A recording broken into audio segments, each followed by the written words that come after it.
શું કરે છે? કઈ નહીં, શાકભાજી સમારું છું. કેમ આટલું ધીરું ધીરું બોલે છે પણ? કઈ નહીં, વીકનેસ લાગે છે, ઊભું પણ નથી રહેવાતું, તો પણ આ શાકભાજી સમારવી પડે છે.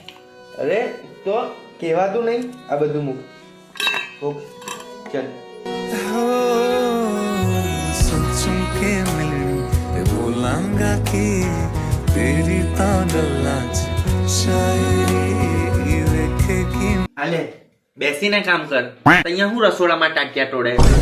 લે કર, ફટાફટ કર, ભૂખ લાગી છે.